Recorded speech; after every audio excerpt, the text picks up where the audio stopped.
What if you could live your life judgment-free? Are you ready to live the unapologetic, confident life God designed for you? Then this is the place to be. Welcome to the Bold, Brave, and Sassy Show. It's time to break free of physical, spiritual, and heart-centered challenges that have held you back for way too long. Listen in for fun and powerful tips and tools to help you break free today. Hear from our leading experts, along with me, Annie Berryhill, your host and personal guide to freedom. Now it's time to live like no one's judging. Let's go.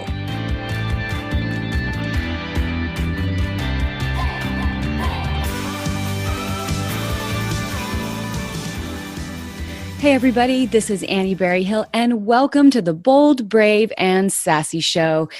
As always, I'm super appreciative and super happy that you've decided to join me today. Today we have a very let's put it a straight between the eyes kind of conversation. And it's actually going to be a solo show and it's with just me. I have no guests today. And I think this topic is pretty timely for most people. And when I say it's a topic that's right between the eyes of some people, it's because it might agitate something in you, because that's what it seems to be doing to a lot of people when I talk about it in different settings. So today I'm going to be talking about what I learned about myself and the rest of the world since I broke up with alcohol. So if you've been listening to the show for a while, you know I've mentioned on occasion my experience with alcohol, and different shows I've mentioned different parts of it. And I would just encourage you that even if you're not a drinker, even if you're not someone who is desiring to quit alcohol, has ever thought about quitting alcohol, or even drinks alcohol, if that's not your gig, I totally get it. But I want you instead to listen with an ear that is about what may be hampering you in your own life. That could actually be food. That could actually be weed or porn or shopping or anything that is having a hold over you in your life that you find yourself habitually doing. And maybe it's not adding things to your life and it's mostly taking away. So during the show, if alcohol isn't what has given you issues in the past, then insert name of your personal struggle in the blank. Okay? It sounds so funny, but let's not lie to ourselves. Let's just be really honest during this particular show, because I think we all have issues with something. We can't be human. We can't be living on planet Earth without something tripping us up. So let me give you a little bit of backstory so you understand where I'm coming from. I grew up in a Catholic family, Midwest family. Booze was at every family event, whether it was a birthday, a confirmation, a communion, a church event, a family event, a holiday, whatever, you name it, booze was there. And so I grew up actually making my parents drinks, which we all thought was kind of a rite of passage. It was a cool thing to be able to make your parents their drink. That was kind of how it was in our house. And when you do that, it's normal. And so I did start drinking in my teenage years because it was cool to do. That's what all the cool kids were doing. And, I never, maybe I got in a little bit of trouble, but maybe I made some really bad decisions in my very immature brain.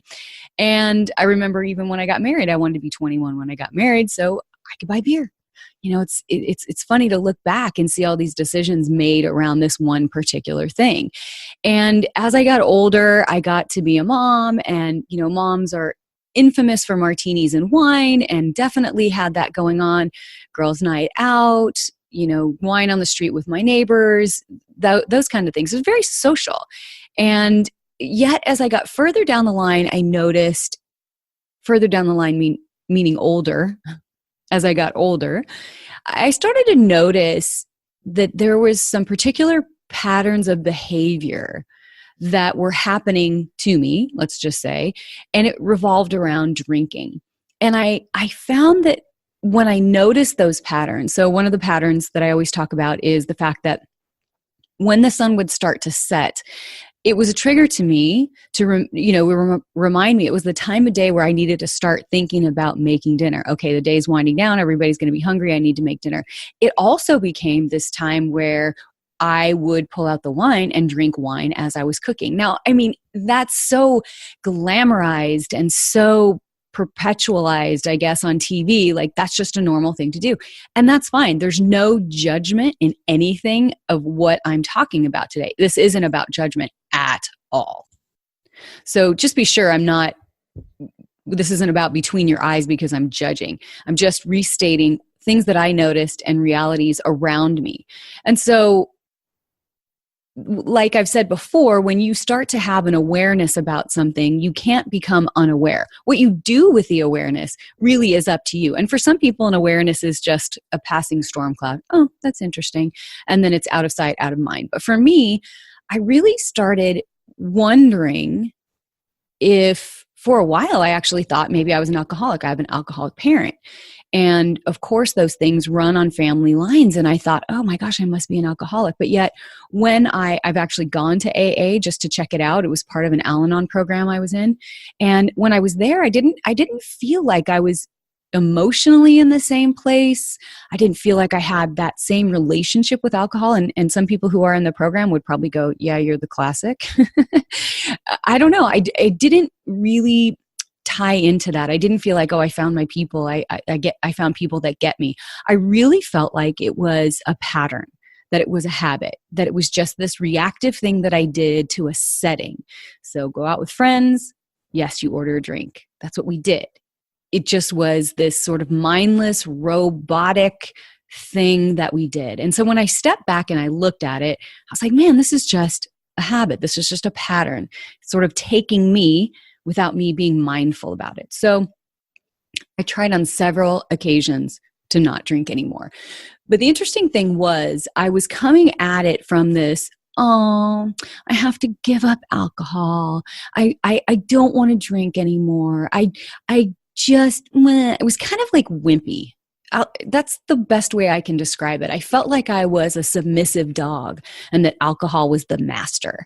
And alcohol would say, you don't really want to give me up. And I'd be like, oh, but I'm so sad. Everybody's having a glass of wine at this party and I'm not. And I feel so sad. And the thing was, I did feel sad. And every single time when I would approach it like that, I would always give in. I would say, oh, I'm not going to drink during the week.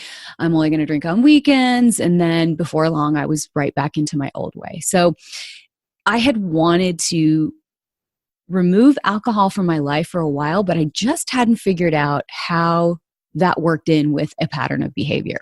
Again, you guys, be thinking about what it is that does this to you. Having a similar experience might not be alcohol, okay? So the truth is, I just wanted to stop for a long time, but I could not figure out the secret to stopping. And one night, and I know I've said this on the podcast before, but one night I was lying in bed. I woke up in the middle of the night and I was sweaty. I had a terrible stomach ache, and it wasn't like a nauseous stomach ache. It was like the inside of my stomach was a tin can and it was rusted out. Felt so disgusting. My head was throbbing, just squeezing, like somebody was sticking their thumbs on my temples and then taking their hands and just crushing my skull. And I woke up in the middle of the night. And as an adult, how much sleep is important to not just your health, but your mental health. I hate broken sleep. And I had broken sleep. And you know what, you guys? I got so pissed. I just got fed up. In that moment, I was so angry. I wasn't angry at myself. I was angry at alcohol for the hold that it had over me.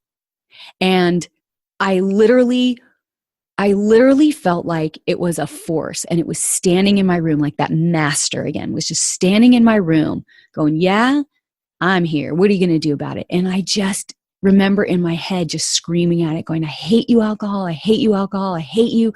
Get out of here. F you, alcohol. I know that's not a very Christian thing to say, but in my head, I was like, get out. Get out. I hate you. You don't do good things for people. You don't do good things for me. You hurt people I love. You hurt so many people in the world. There's no use for you. Get out. And I just remember just being so angry.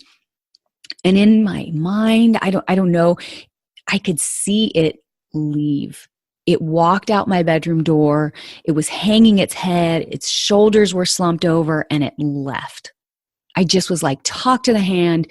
I don't even see you. It's like, put your hand up and turn your head away. I can't see you. I'm blocking you. You have no place in my life. I mean, I was sick of how it made me feel. I was sick of being tired, of being powerless. I didn't like being controlled by anything. And it was being the boss of me. And the truth is, I wanted to be the boss of me. It was not aligned with my desire and my whole life's purpose and everything that I talk about health. It didn't align with being as healthy as possible for as long as possible. And it also made me feel like I was living as a helpless person, like a victim. Like I mentioned before, it was the master of me. And it was poison. I mean, come on, why was I intentionally ingesting poison into my body? And now those may be very, very strong words for someone like you who drinks occasionally, who has a glass of wine, who sees no harm in it. You know what? I am not where you are. You are not where I am. That's not what we're talking about. Again, I don't want you to feel judged, but I am going to say that if what I'm talking about is activating, is poking something in you about drinking, it's a good thing to pay attention to. So when that spirit of alcohol, whatever you want to call it, exited my room, it was weird what happened because I woke up the next day and obviously it was morning and I remembered it and it was clear and it was strong and it was deep. And the interesting thing happened over the next couple of weeks.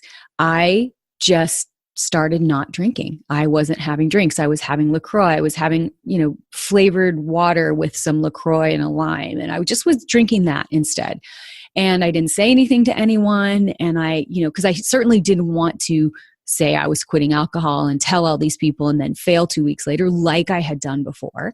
And the bottom line is I really needed to just be on my own journey about this because it just was something I needed to do. And so interesting. So I'd be in the grocery store and I walk down an aisle that had booze or wine or whatever. And I would just think, like my headache would come back instantaneously and I would get a little nauseous in my stomach. I'd be like, gross, like, yuck, I can't even stand it.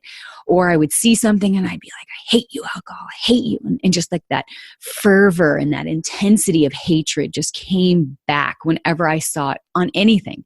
It was the weirdest thing. It was almost like beyond me. Like I wasn't doing it on purpose. I wasn't trying to conjure that up. I literally felt that way about it. And that was going on for about 2 weeks and I was not drinking and it was easy. I still don't completely understand why it's been easy other than to say, I really do believe it was because it was a pattern. It really was a habit and I needed to break it and I needed to have a very emotionally intense dismissal of this habit and start doing new things that were creating new neural pathways. And that's literally science, guys. That is science. You can go look it up. But I always think of it when you're trying to change something, it's like you're driving down this road. So say, picture your favorite freeway. You're driving down the freeway. Everything's wide open. The roads are paved. There's nothing in your way. And the day you decide to go on another track or another road to get to where you're going, it's covered in weeds. It's a dirt trail. There's grass. There's no tire tracks. You don't even know where to go. And you're driving slowly down this road and you're carving a new path. And every single day you drive on that new road, you carve a deeper path. More of the foliage is no longer in your way. It's not blocking your path. You're still able to drive down this new, while at the same time, the old road, the familiar road, from non-use, the weeds are starting to come through the cracks in the pavement. No one's trimming the trees. So everything's starting to cover up that old road. It's an interesting thing. And that's the only thing that I can think of why this worked so effectively right away. I was just done.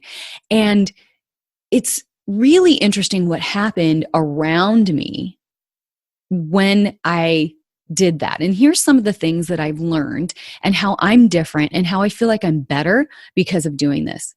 So first and foremost, it is an absolute given that if I'm in a social situation with people I've known for a while who have known me, a year ago when I was still drinking, they'll ask, "Oh, do you want a drink?" And I'll say, "No, I'm good." "Oh, are you not drinking tonight?" And I was like, "Oh, no, I gave up drinking almost a year ago."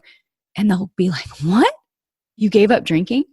And I know people probably think I was a closet alcoholic. And some people will say, "Oh, that's great, you're sober." And I just have to put my finger up and say, let me just interject there and say, I don't really say that I'm sober because I wasn't really drunk.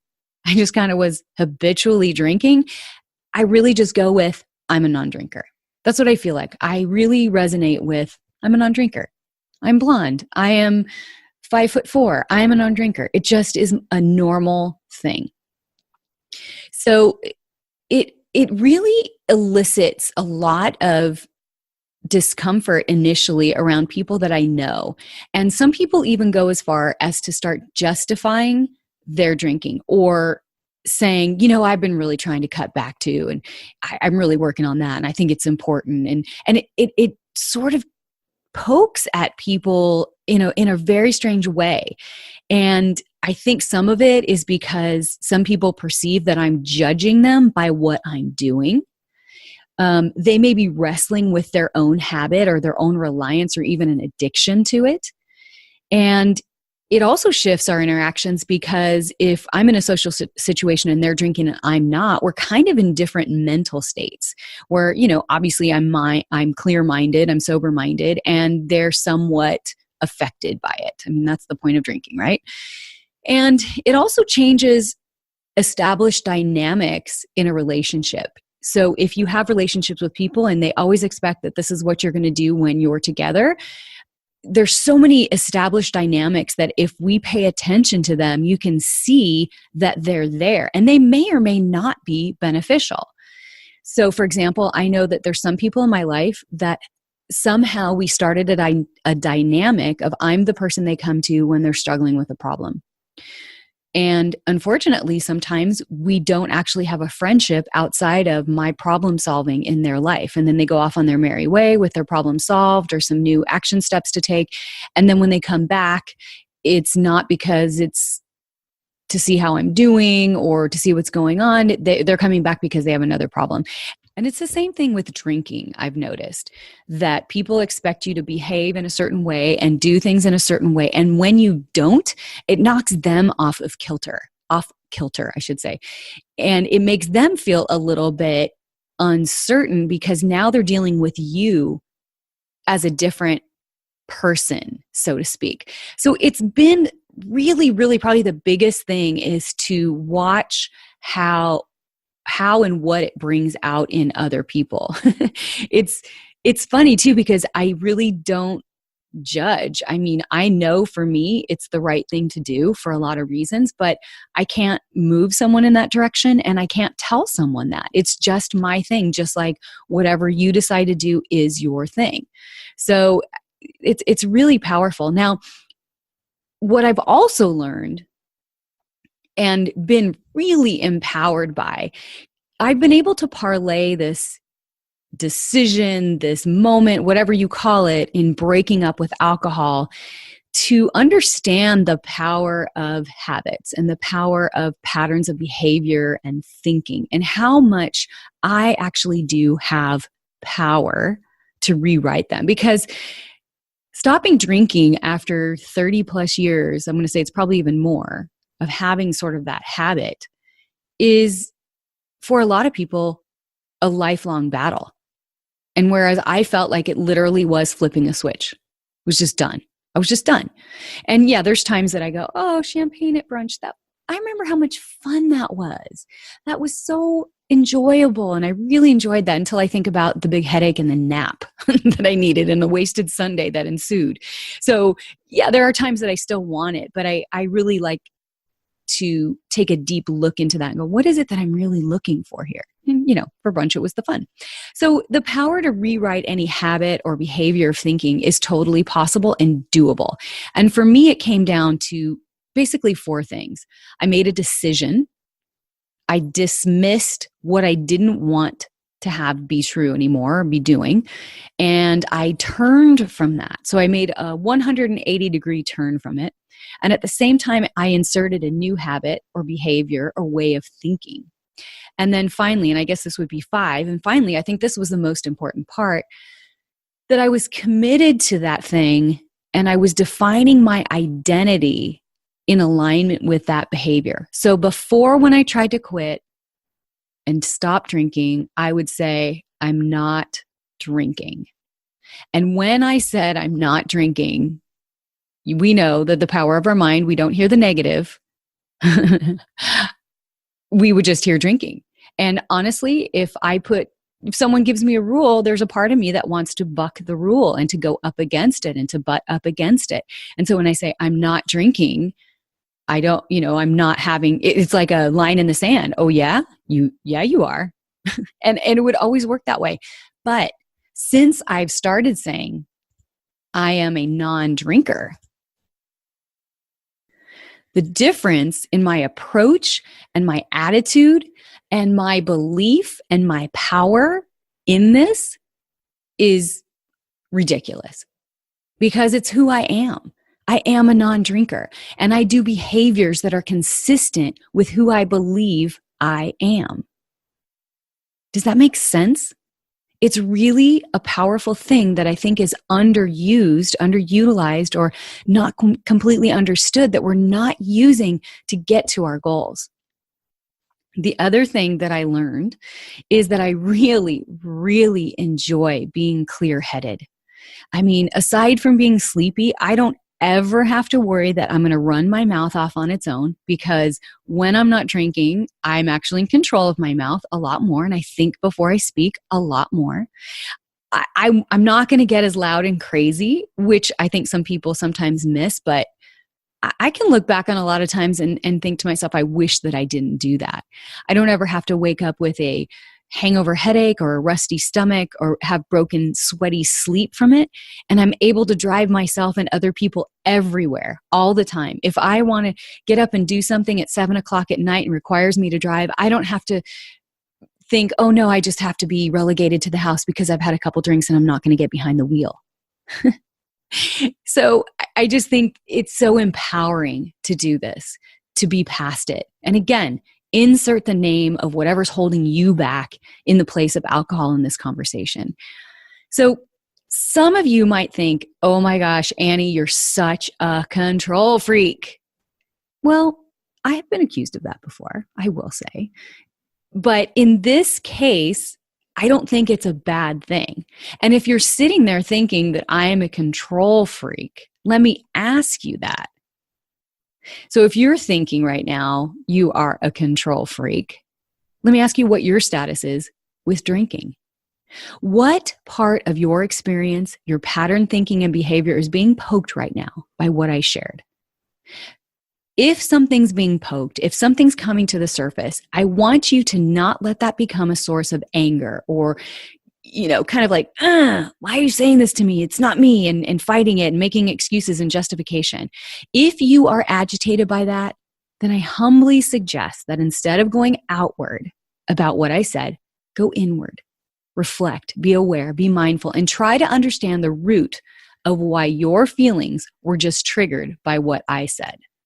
It's super important. This can become a super powerful learning experience for you, and maybe even lead you to the freedom that you've been desiring. I am all about freedom. Let's get free of what holds us back from being unapologetically confident and living the life that God gave us to live. That's alcohol. Let's conquer it. If it's food and sugar and mindless eating, let's conquer it. Insert name of vice here. So some of you may not even have an issue with alcohol at all because it's never really been part of your life, as I said in the beginning. You may have a hijacker that is any one of those other things that I mentioned. And here's the thing, life can be so hard, and it really is human nature to stay safe. And part of the way that we stay safe is to shield and insulate ourselves from discomfort, from fear, from pain, from new things, because that's scary. And one of the ways that we do that is we do it by distraction. We distract ourselves from feeling those feelings because they're uncomfortable. So we have a vice, we have self-soothing, we do something that preserves ourselves or protects ourselves. You know, one of the things that I realized was I often drank after a busy day because it was my preferred way to unwind. And it actually was a way to reward myself for a hard day of work and checking a bunch of things off my to-do list. I am super hyper, I'm super energetic, and it's super hard. I'm going to say super. It's really hard for me to just stop and to be still and rest. And booze actually helped me do that. Another one of the reasons that I noticed that drove my drinking was that I really, really do love to have fun, and I love to laugh, and I love to get a little wild and break out a little bit. And part of that is that I have this kind of jacked up inner mantra that is work first, play later. And you know, and I know as a mom, if you're an entrepreneur, a business owner, if you have a job, I mean, we're doing so many things. The work is never done. And so drinking booze made it so I could not be in work mode. And it became associated with fun, right? Because I can't do good work. I'm not going to record a podcast while I'm drinking. That the quality of that would not match up with the excellence that I like to provide in everything that I do. So it was a way of checking out. It was a way of being off the clock. So I don't have any idea if you are personally challenged by these things. And again, booze is a thing that mostly had a grip on me that I didn't like. And it's the thing that I really realized I needed to kick out of my life in order to get some things back that belonged to me that I really believe that alcohol and my drinking of alcohol stole. And again, there may be something in your life that is different, that has that same sort of grip on your mind and your life and your bank account. And yes, because I did learn that it is much cheaper to go out and not have cocktails at a restaurant. Saving money, woo! So my intention in sharing my experiences with breaking up with alcohol is really to encourage you, as you listen, to understand that anything you want to do, anything that you want to change, anything that you want to stop doing is possible, that you really do have the power. And part of that power process is making a definitive decision, a talk to the hand, no going back, this is a line in the sand decision. And it's got to be backed up with new actions that reinforce that decision, that make it the new normal. And you have to integrate it with your identity, because everything we believe, everything we think, say, feel, and do stems from who we believe we are. And that really is the big question. Who do you believe you are? And which parts of your life reflect that? And which ones are undermining it? And which ones do you believe that are true that actually aren't? Because a lot of women, we deal with the I am not enough. I am not enough. That is a statement of identity. Think about that. How do your behaviors and your thoughts and your actions align with that inaccurate statement that you are not enough? You are enough. How do you act and live? What choices do you make? How do you deal with stress when you know you are enough? There's a mentor of mine, James Wedmore, likes to say, the transformation is in the transaction, which he really relates to a lot of business-oriented things. And as I chewed on that, I really came to discover that the transaction is a trade. So the transformation is in the trade. And if you want to transform your life, you're going to need to make a trade. You're going to need to trade some old stuff, some self-preservation stuff, harmful, useless stuff for new beliefs, behaviors, thinking patterns, and actions. So that can lead to your growth and ultimately to your transformation. Is that what you want? Do you want to transform something in your life into something better. There's this pipe dream of, we're going to become this highest, best version of ourselves. Yes, that is waiting for all of us, but it is not without intention, and it is not without action, and it is not without a transaction or a trade of something. You have to give something up that you are doing now, that you are being now, for something more.